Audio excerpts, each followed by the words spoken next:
cooking right now. Dave Portnoy is fucking annoying, obviously.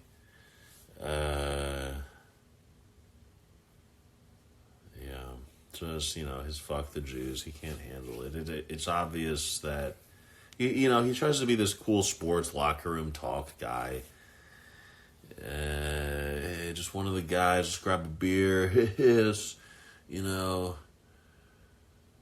I don't know that much about him. I know, because Barstool Sports is gay, and sport. I was never into that. There was a brief period, I feel like, when Dave Portnoy shot up to a level of fame where I was aware of him as a guy that's not into Barstool Sports, but aware of the circles of the internet. Oh, God damn it. Fuck, God damn it. That's right. But and for a second there, when was this? Maybe a couple of years ago. It's like, oh yeah, maybe he's kind of cool. Oh yeah, he's kind of a bro. I guess that makes sense. Sports. Oh, he's like base. Oh, is he like? Oh, he's like pro-Trump or something. I guess that's like. I guess that's like kind of cool, Papa, shut up! I fed you. Just lay down. Just lay down, dude.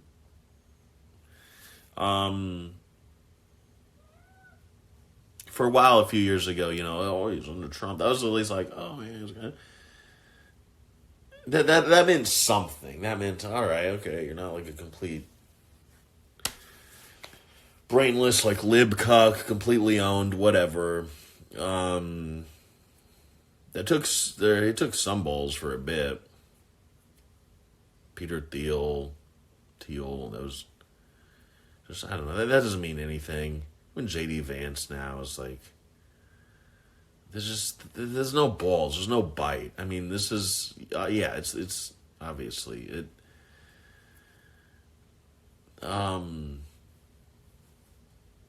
But no, so Dave, for a while there's like, oh, maybe he's kind of like cool. I didn't realize he was Jewish. Sorry, I guess, I didn't. But, no, the funny thing is now I can't not see how Jewish he is. The nose, like, when he was yelling, I was serious. Seriously, I was like, is his nose getting bigger? And then I was like, is that what Pinocchio is about? I need to look into this. Is that like a thing when a Jew is like going off and they're just fucking kvetching out or whatever, and all the blood is rushing into their head, and it just like, it goes into the nose, and the nose gets bigger. And when they're lying, because they're always lying, when a Jew is getting worked up, they're definitely lying. And so the nose is getting bigger, and because all the blood is going to the face, and that's what Pinocchio is about. Pinocchio wasn't a real boy because he was a Jew boy, and we had to get that. We had to. I don't know. I'm gonna have to read Jordan. I'm gonna have to do the Jordan Peterson version 2 analysis of Pinocchio, but. No, there's got to be something there, right? And who made Pinocchio? That was Disney, right? That was Disney. But there's got to be other themes. I know Pinocchio's kind of drenched in these sort of themes, but I think I'm telling you here, this is original. This is what are we called now? Captain Crash Out is the name. I kind of don't like that. I don't know. Whatever. Captain Crash Out because Captain, I don't know if I like that. And then Crash Out, is that too like nig speak? I don't, or like kid speak? Is that, the thing is, I don't care. These are relevant now. Crash Out, that's what people are saying now. It's kind of like hilarious. I don't know. It's just what we're going with. That's what we're going with. Okay, you just gotta have something. It works. It's available. And I didn't want to I didn't want to think about it too much. This one popped into my brain while I was going for a walk.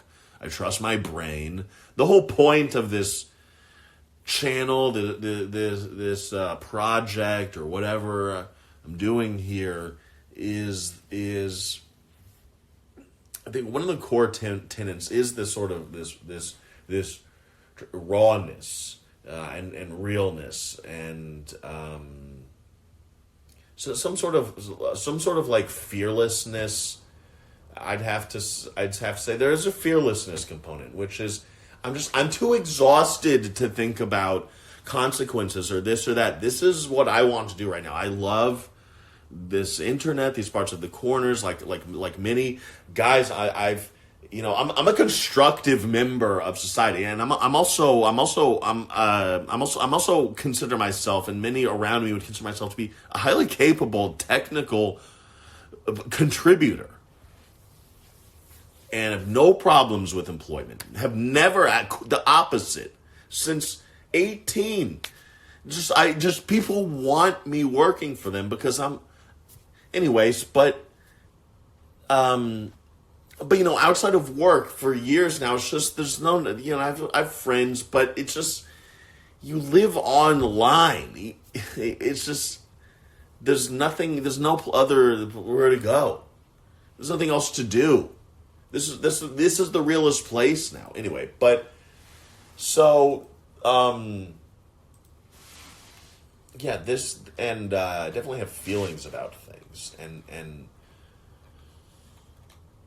I love ranting, and you know what? I just like I don't give a fuck. And this is my favorite comment type of shit to stumble across on. Excuse me, on the internet is just like real, just dudes, just fucking white dudes just being real, telling it like it fucking is, like it needs to be said. Speaking like Grandpappy would. Oh, wait, the old white guy, the super old white guys that are basically all dead now that were super racist actually knew what the fuck was up? Who would have thought? Who would have thought? Who would have thought? You know, it's so funny. Everyone, and the left, specifically liberals, loved hating on boomers for a long time. Before, there's been different kind of waves of hating on boomers, which I was not on the first wave because it was all idiots. It was communists hating on their boomer parents in my generation. This was in college 10 years ago. I'm in my 30s, early 30s, and all the basically communist-brained kids in college were the ones that were all hating boomers. And I always saw it as you just hate your parents, or you're just kind of an idiot. I was hating on boomers. They're just people. They're just context here, white boomers, of America, But so I always just saw it as just more like rebellion. The reasons for hating boomers always seem kind of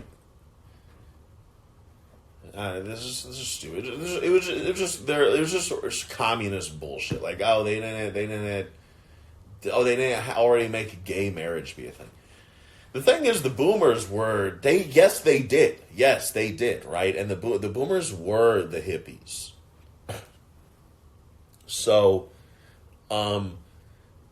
for liberals now, if you were to follow that same thread of 2015's era liberal boomer hate, they would it's actually essentially racist and old school conservatism. Because anyway, so now we're on kind of what I would consider the second wave of boomer hate, which is now where I'm pissed at the boomers. I'm starting to be pissed at the boomers, and you start to supersede your own parents as your own father with a sort of your own political and philosophical understanding of the world. And my dad is a classic kind of boomer, conservative, Christian kind of never goes to church though. Christian conservative, and his doesn't really know much about the Bible, really his understanding of the world probably is based around, the idea that Jesus, the Holy Trinity, does exist. And then, and that, but what really matters is, democracy. Okay, someone tell Africa about democracy. Wow, all right, great. Wow, oh my God, look at the fruits that are coming out of Africa now because they figure out how to build a ballot box and vote, in love with the founding fathers, but thinks they were colorblind. They were all fucking racist, they were arguing about are Irish white or not? Shit like that. Like, who exactly isn't white? Not like, oh, it's a place for everyone. As long as I can vote. No, they were also figuring out how to I know obviously we're gonna have all the blacks and you have to take Africa and make slaves. Yeah, that's obviously. So, sorry, I'm pissing again.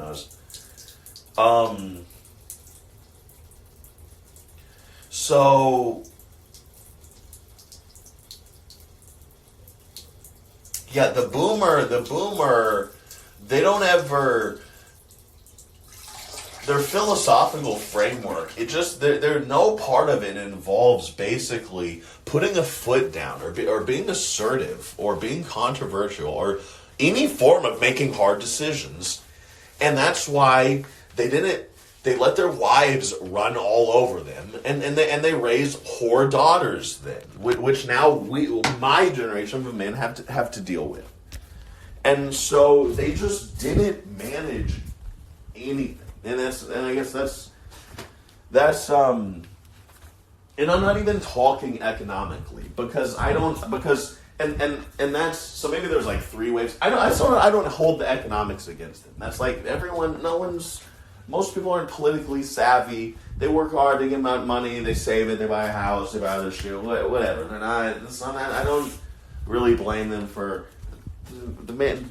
all the financial fuck situation. That was more, again, engineered above their head because they failed to. I mean, see through World War II. We'd be anti-Semitic. That's hard, but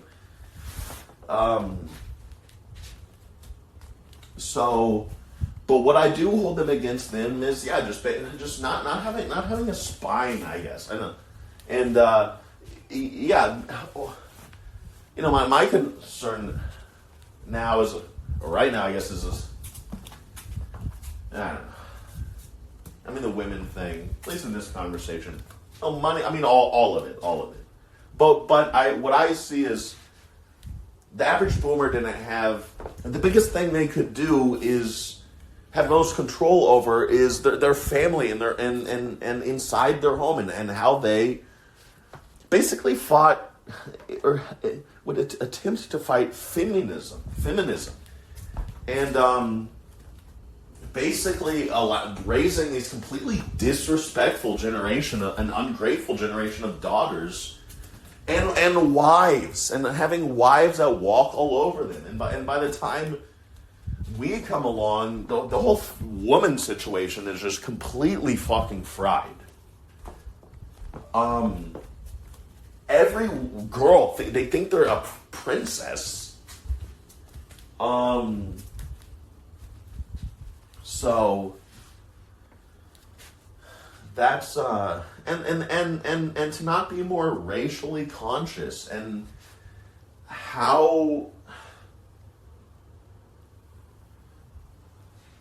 it just constantly, and I'm talking about like the conservative boomers.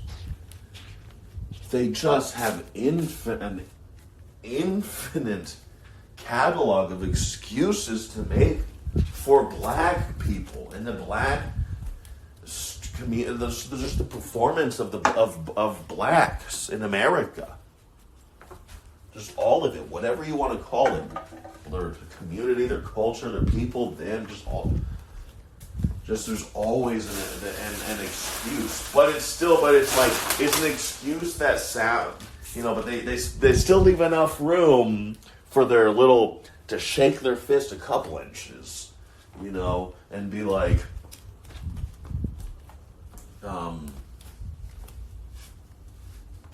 fuck, what's this? Dude, I'm too high. God damn it. I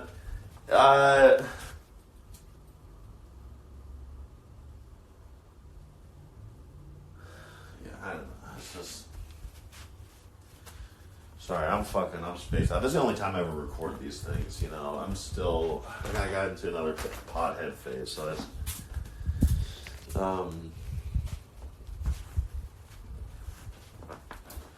But,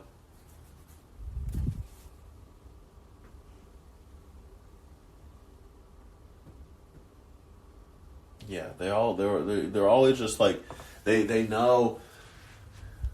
Oh my god, dude! And they say this like, there's actually a period where there was more blacks. They actually have a larger divorce rate. Well, basically implying that just this idea that the blacks families, they were exactly the same. There was rows of the white picket fences filled with black men.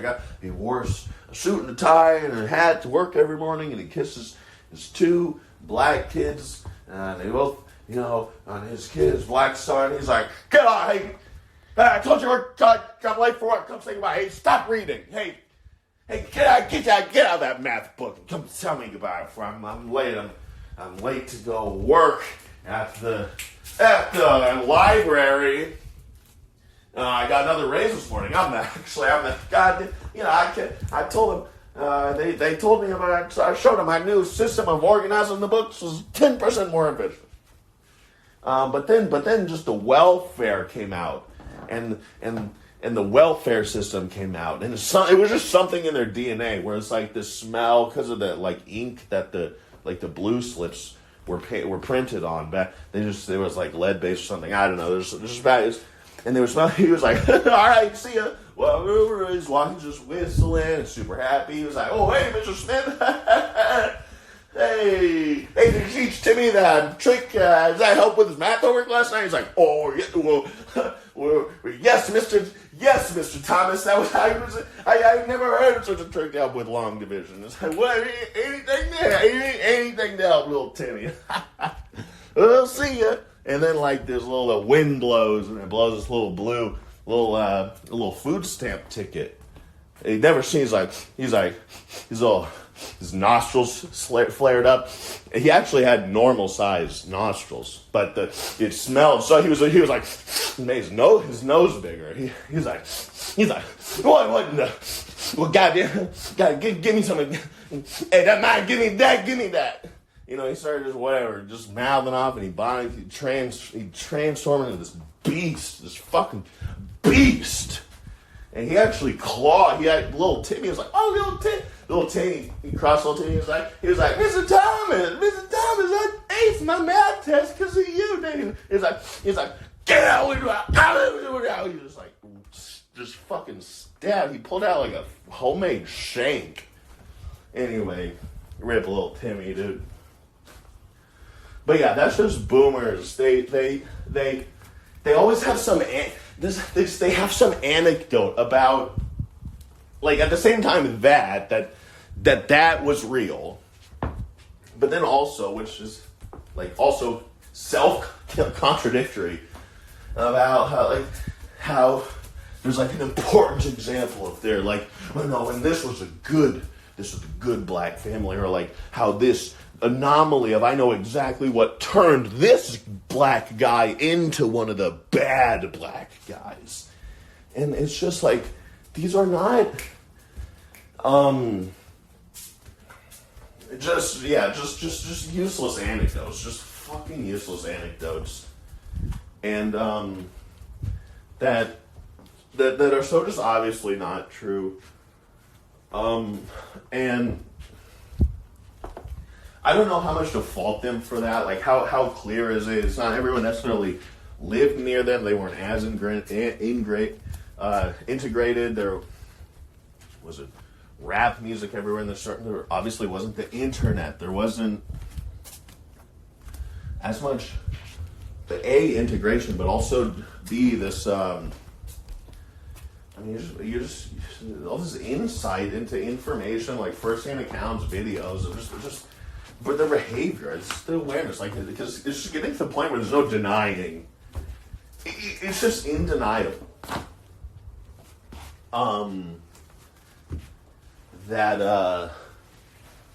So like what are you gonna come up with, like infinite, just 5 million different rules and stipulations to figure out how, like, oh, well, that's, guys, we figured out the measure, we figured out formulaically what the measure of character is. It's not white versus black. It's 5 billion overly complex rules that basically means white versus black, but accounts for the two kind of good blacks. Anyway.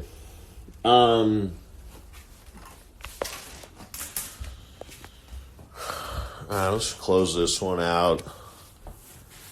We have